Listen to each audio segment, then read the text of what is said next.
Сәлем достар, сіздермен бірге Айгерім. Менің каналыма қош келдіңіздер. Сіздермен бүгін осындай бауыр тортының рецептімен бөліскім келіп отыр. Өте оңай әрі дәмді болып шығатын бауыр торты. Ең алдымен менің каналыма тіркелмеген болсаңыздар тіркеліп, лайк, комментарий қалдыруды ұмытпаңыздар.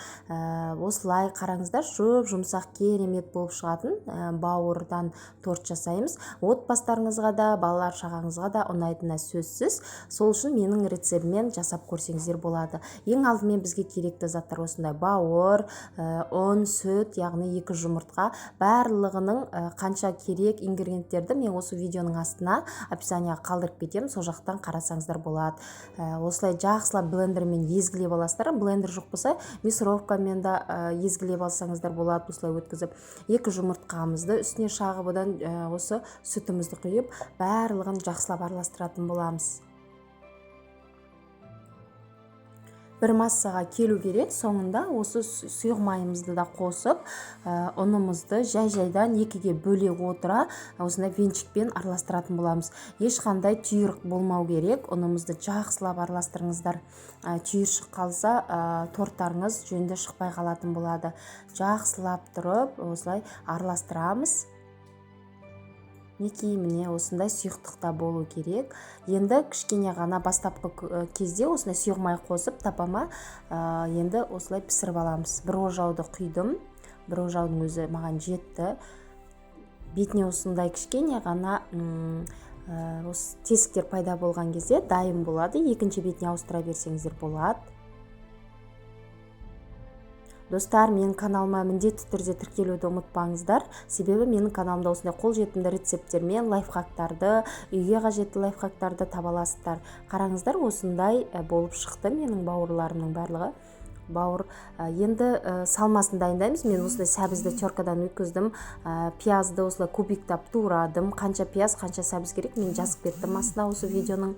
Жақсылап қызып тұрған майға салып, екеуін жақсылап қызарғанша араластыратын боламыз. Тұзын, бұрышын сол моментте салып жіберсеңіздер болады. Мен тұзды ғана салдым да, ал пісіп болған соң мінекей қара бұрышымды салып жақсылап араластырамын. Осындай жұмсақ болу керек. Енді бауырды жинайтын боламыз бауыр тортымызда. Чеснокпен, яғни майонезді осылай жақсылап араластырып аламыз. Енді осы салмамызды, яғни сәбіз бен пиязымызды үстіне салып, жақсылап барлық шетіне жеткіземіз. Бірінші майонезімізді жаға отырамыз, одан кейін барып осы салмамызды саламыз. Жұқалап салсаңыздар өте дәмді керемет болып шығады. Қалың қылып жібермеңіздер. Біреулерге сәбіз ұнайды, сәбізді қоспасаңыздар да болады. Енді әркімнің өз қалауы, міндетті емес, салма жасамай қойсаңыздар да болады. Негізі осы чеснок и майонезбен ғана осылай жағып қоя салса да болады. Енді маған осы сәбізбен ұнағандықтан, біздің отбасымызға ұнағандықтан мен осылай сәбізді қуырып алып ортасына жақтым. Бетіне жұмыртқаның ағын сепсеңіздер болады. Мен укроп бар еді, укропты сеуіп дайындап қойдым. Мінекей достар, менің бауыр тортым дайын болды. Өте дәмді, сондай жұмсақ болып шықты.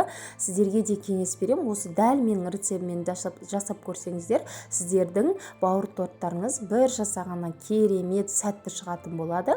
Отбасыларыңызға жасап беріп қуантыңыздар. Қонақтарыңызға да ұялмай ұсына беретін бауыр торты. Сондықтан жасап көріңіздер бүгіннен қалмай.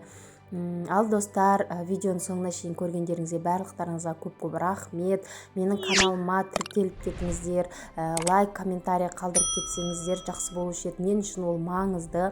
Пікірлеріңізді қалдырып, сіздер қалай жасайсыздар бауыр тортын бөлісе кетіңіздер. Міндетті түрде мен барлық пікірлерді оқып шығамын. Ал каналға тіркелуді ұмытпаңыздар. Каналыма тіркеліп, подписацияны басып, және де жанында қоңыраушаны басып кетіңіздер. Қоңыраушаны бассаңыздар, алдағы уақытта мен салған видео рецепттерді сіз бірінші болып көретін боласыздар. Сондықтан тіркеле кетіңіздер. Мен каналымда үйге, ас бөлмеге қажетті лайфхактарды таба аласыздар, және де қолжетімді рецепттермен, тәттілер болсын, тамақтар болсын, барлық рецепт түрлерін мен осы YouTube каналыма жүктеп отырамын. Сондықтан сол рецепттерден құр қалмау үшін менің каналыма тіркелуді ұмытпаңыздар. Барлықтарыңызға рахмет, ас болсын.